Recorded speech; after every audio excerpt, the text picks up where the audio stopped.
ایک بڑی پیاری بات کہی جا رہی ہے کہ اللہ تبارک و تعالی جس کو ملک دینے کے بعد چھیننا چاہے چھین لیتا ہے. ایک صاحب نے بہت اچھا لکھا ہے کہ کوئی آدمی اپنی مرضی سے کرسی سے نہیں اترتا، اتار دیا جاتا ہے.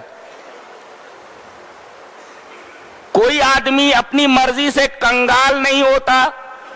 کوئی آدمی جو بنگلوں کے اندر رہتا تھا فٹ پاتھ کے اوپر جوتیاں چٹکا رہا ہے اپنی مرضی سے کنگال نہیں ہوتا. کیوں ایسا ہوتا ہے؟ تعبیر لائیے، تنزع الملک ممن تشاء، اللہ جس سے چاہے ملک کو چھین لے. کرسی وہی چھینتا ہے، کوئی اپنی مرضی سے کرسی سے نہیں ہٹتا. اللہ فرما رہا ہے ہم چھین لیتے ہیں. تو سب کچھ تو اسی کے ہاتھ میں. کیا بات، کیا بات. وَتُعِزُّ مَن تَشَاءُ وَتُذِلُّ مَن تَشَاء، آگے کہا گیا عزت جس کو چاہے دے، ذلت جس کو چاہے دے. اس کے بعد کہا گیا یوم تجد کل نفس ما عملت من خیر محضرا، قیامت کے دن جب اللہ کے سامنے پیش ہوگا تو جتنی نیکیاں کی ہوں گی سب کو حاضر پائے گا. یہ تیری نیکی رہی. ایک مفسر نے بہت اچھا کہا ہے کہ دنیا جب آخرت کی کھیتی ہے اور خیر وہاں پائے گا، آدمی وہاں کاٹے گا تو فبذر الخیر، تو یہاں خیر کی کھیتی کرو نا، خیر بو یہاں اور کاٹو جا کر کے وہاں. بہت اچھا ہے. اس کے بعد کہا گیا قل ان کنتم تحبون اللہ فاتبعونی یحببکم اللہ. بہت پیاری، بہت پیاری آیت ہے. ذرا ہم یہاں ٹھہرنا چاہ رہے ہیں. اگر تم اللہ سے محبت کرنا چاہتے ہو تو میری اتباع کرو.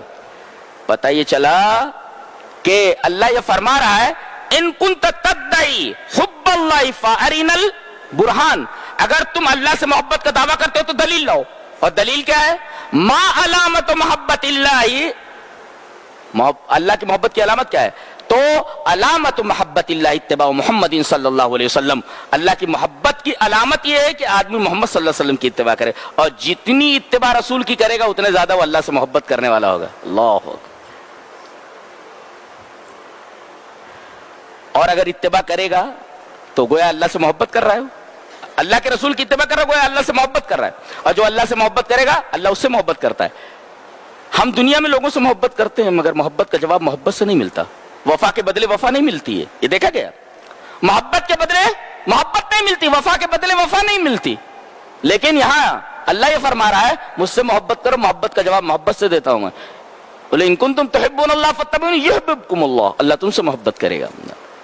اس کے بعد ام مریم کا تذکرہ ہے، حنا کا.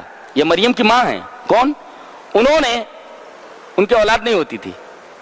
جب ان کو حمل ٹھہرا تو انہیں نظر مانی کہ میرے رب میرے پیٹ میں جو بچہ ہے میں تیری مسجد کی نظر کرتی ہوں، ہیکل سلیمانی بیت المقدس کی نظر کرتی ہوں. ایک مفسر نے بڑا اچھا لکھا ہے کہ کون ہے، ہاتھ اٹھا کر کے ذرا بتائے کہ اپنی بیوی کو حاملہ دیکھنے کے بعد بیوی اور شوہر دونوں یہ کہے کہ اے اللہ میں اپنے اس بچے کو تیری دین کی خدمت کے لیے تیار کرنے والا ہوں. بولا یہ صالحین ہیں، یہ اچھے لوگ ہیں، یہ صالحہ عورتیں ہیں، یہ نیک لوگ ہیں. صالحین ہیں جو بچے کے پیدا ہونے سے پہلے ہی پلاننگ کرتے ہیں کہ دین کی خدمت کرے گا یہ بچہ. ہم لوگ کیا پلان کرتے ہیں؟ ڈاکٹر بنے گا، یہ بنے گا، وہ بنے گا، پتہ نہیں کیا کیا پلاننگ کرتے رہتے ہیں. یہ دیکھو تعلیم دی گئی.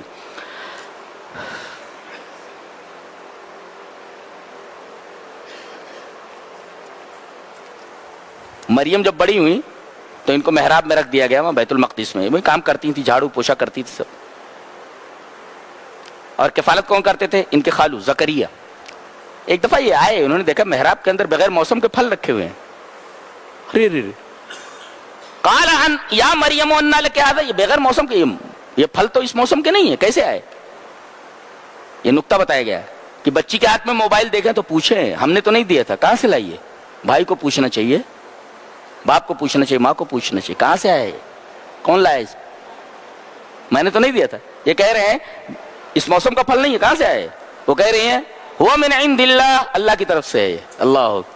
اب یہاں حضرت زکریا علیہ السلام جو بڈھے ہو چکے تھے اور ان کی بیوی بانجھ تھی، دعا کیا اللہ بیٹا چاہیے مجھے، اور اللہ نے دیا بیٹا.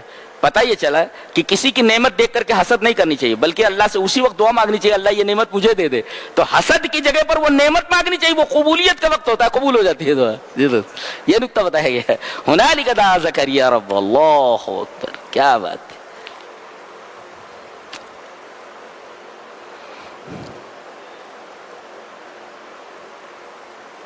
یہ حضرت زکریا علیہ السلام ہے. اس کے بعد فرمایا کہ وہ مکروا ومکر اللہ واللہ خیر الماکرین.